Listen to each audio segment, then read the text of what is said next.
దేవరా అనే పవర్ఫుల్ టైటిల్తో తెరకెక్కుతున్న ఎన్టీఆర్ సినిమాపై భారీ అంచనాలున్నాయి. 2 భాగాలుగా ఈ సినిమా తెరకెక్కుతోంది. మన టాలీవుడ్లో తారక్కి ఇష్టమైన దర్శకులు వివి వినాయక్, ఎస్ఎస్ రాజమౌళి. ఈ ఇద్దరు దర్శకులు ఎన్టీఆర్కి సూపర్ హిట్స్ ఇచ్చారు.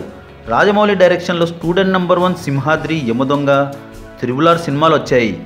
యంగ్ టైగర్ ఎన్టీఆర్ క్రేజ్ గురించి, ఆయన ఫ్యాన్ ఫాలోయింగ్ గురించి మనందరికీ తెలిసిందే.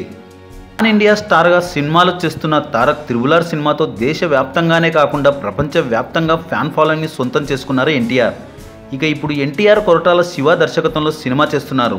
వివి వినాయక్ డైరెక్షన్లో వచ్చిన ఎన్టీఆర్ చిత్రాలు ఆది, సాంబా, అదుర్స్. ఆది సినిమా సంచలనాలు ఎలాంటివో మనందరికీ తెలిసిందే. ఇది ఇలా ఉంటే బాలకృష్ణ అంటే తారక్కి ఎంత ఇష్టమో ప్రత్యేకంగా చెప్పాల్సిన అవసరం లేదు.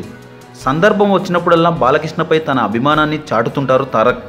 అలానే ఎన్టీఆర్ బాలకృష్ణ గురించి చేసిన కమెంట్స్ ఇప్పుడు సోషల్ మీడియాలో వైరల్గా మారాయి. నందమూరి ఫ్యామిలీకి తారక్ని దూరం పెడుతున్నారు అంటూ ఏవేవో గుసగుసలు వినిపిస్తున్నాయి. ఈ అర్థం లేని వార్తలని ఎన్టీఆర్ ఫ్యాన్స్, నందమూరి ఫ్యాన్స్ ఎప్పటికప్పుడు ఖండిస్తూనే ఉన్నారు. ఈ వార్తల్లో నిజం లేదని ఫ్యాన్స్ గట్టిగా చెప్తుంటారు. అందుకు సాక్ష్యంగా తారక్ బాలకృష్ణ మీద తన ప్రేమ చూపిస్తూ చేసిన కమెంట్స్ ఇప్పుడు సోషల్ మీడియాలో వైరల్ అవుతున్నాయి. అదుర్స్ మూవీ ప్రీ రిలీజ్ ఈవెంట్కి గెస్ట్గా నందమూరి బాలకృష్ణ హాజరయ్యారు. ఈ వేదికపై జూనియర్ ఎన్టీఆర్ మాట్లాడుతూ చాలా ఎమోషనల్ అయ్యారు.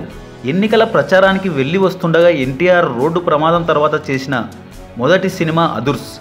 ఈ వేదికపై ఎన్టీఆర్ మాట్లాడుతూ, నా గుండెకొస్తే తాతగారు ఎన్టీఆర్ కనిపిస్తారని అందరూ అంటుంటారు, కానీ నా గుండెకొస్తే మా బాబాయ్ కనిపిస్తారు అని అన్నారు.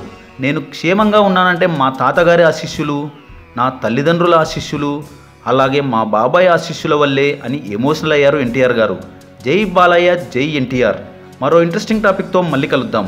ఈ వీడియో కనుక మీకు నచ్చినట్లయితే లైక్, షేర్, కమెంట్ చేయండి. సబ్స్క్రైబ్ చేయడం మర్చిపోకండి.